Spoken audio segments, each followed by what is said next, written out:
What do you mean am I only reviewing this because I'm currently working on my X4 shelf? No! Let's go.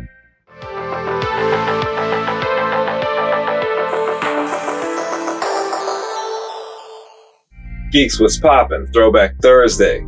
If you remember, you're seeing this early. And yes, I'm working on my X4 shelf, so I decided to open this Deadpool. But I mean, hey, I need some way to choose these throwback figures.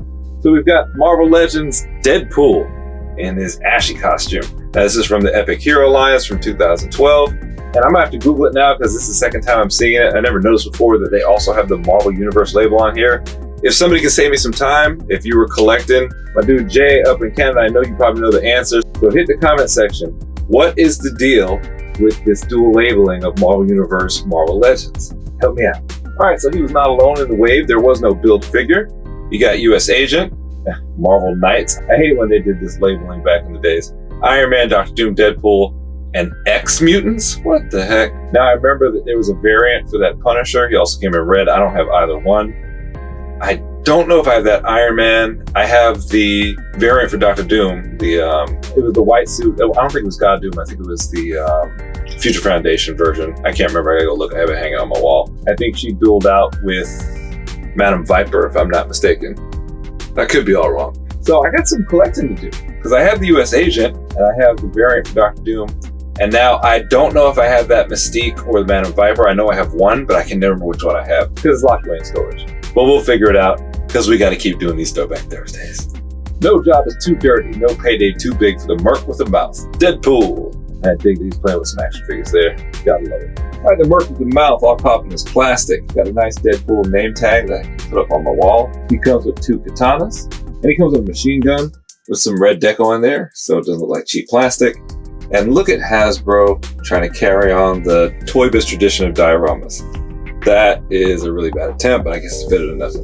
And let me not badmouth Hasbro, because at least they made an effort. They put a stand in there, which is more than they do nowadays. And it's awesome. It has 3 different pegs, so you can actually put more than one figure on there. See, I turned negative into a positive. All right, so this guy has been re-released, I think, 2 more times. One in the Sasquatch wave, and I think once as a single release. Correct me if I'm wrong. And I understand why. He did not age well, especially from the waist down. But we'll get into that in a second.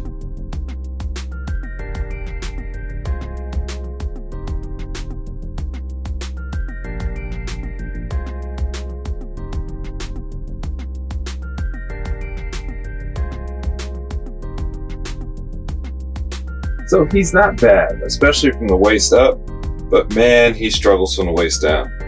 The lineup on the thighs just doesn't work well. This left leg is really wonky. Knee joints and pegs are a completely different colored gray, which to me is inexcusable. And you have no ankle rockers, and you don't get a 3/6 down there. They don't turn, but we'll look at that. Oh, and good luck with these pegs. They barely fit in the boots. The head sculpt looks okay. Looks very angry. I guess it's from X-Force, so it's supposed to be like the Dark X-Men. The paint looks smooth up here. The plastic looks almost brand new. It has like a nice solid feel to it. These pegs are off colored. Don't know why. That's such an easy fix, but look at this knee joint. You see how it kind of jets forward like it's on backwards, but it's not. But it doesn't really do that on the other leg for some reason. Now I thought there was discoloration, but it looks more like the paint is just faded, so it's paint apps, which I guess is a good thing. Same thing on his arms. But maybe because it's years later, it doesn't really look that good. Don't know how it looked when it came out. It's got those antiquated hip joints that just don't do anybody any good. Now his harness does look good up here. This looks a little bit cheap, but down here this looks really good. Looks like real leather. The Deadpool face is painted on nicely. And he's got his katana sheaths on the back. Holster for La Pistola. It's standard on the head. Get good range there. The shoulders go up and down. Nice intermittent clicks.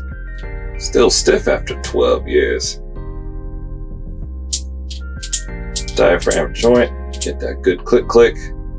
Oh, waist swivel. And of course you get a 360 at those thighs. And make sure that paint lines up. And you got intermittent clicks down here too, as expected. No calf cut. And again, the boots don't turn. But they do point up and down. Those ankles are kind of funny looking. But I like that the boots have texture. They're not just smooth like the Marble Legends are today, where everybody looks like they got on booties. Deco on the buckles. Holster does slip down a bit, but it's not as bad as those ones we have with Havoc and Cyclops lately. I think these buckles are oddly placed, but I guess it makes sense. I would prefer to have them in the front. He's got double jointed elbows.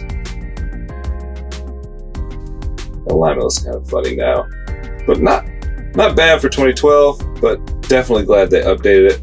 I wouldn't mind a new Deadpool on that updated butt with all the pinless joints. Hasbro, are you listening? Bang, bang, bang, bang, bang, bang, bang. Only completionists need apply. So if you're looking for an X-Force Deadpool in the aftermarket, I would say skip this one. He's not bad for his time, but with more recent updates, you're better off getting those, because this one does not hold up. This pistol that he comes with, when you put it in his hand, it has a death grip. This gun, not so much. I'm surprised it hadn't fallen out yet, because it took forever to get it to stay. The katana, it's really loose in there. He doesn't hold it well either. You see how it's sliding around? So you got bad hands with it. I don't think it's worth adding to your collection, like I said, unless you're a completionist. If you're just looking for an X-Force style Deadpool for your collection, you're better going off with one of the more recent versions. This episode of Throwback Thursday is here to save you some money.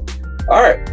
If you're a member watching this early, thank you for joining. That 99 cents a month really helps out. Hopefully I'll be able to pick up the pace on exclusive content pretty soon. If you're watching this during general release, thank you for tuning in anyway. Consider becoming a member. It really helps the channel out and helps me bring you more reviews. Make sure to hit that like button, subscribe, turn on notifications, share a link with a friend that loves classic Marvel Legends like we do. Talk to me in the comments about this figure. Were you collecting when it came out? Did you have it? Do you still have it? Did you skip it? And if you're a newer collector that wasn't around when it came out, is it something you'd want to go back for? Or have I talked you into steering clear of it? Let me know. Let's wrap. All right, till next time, geek out.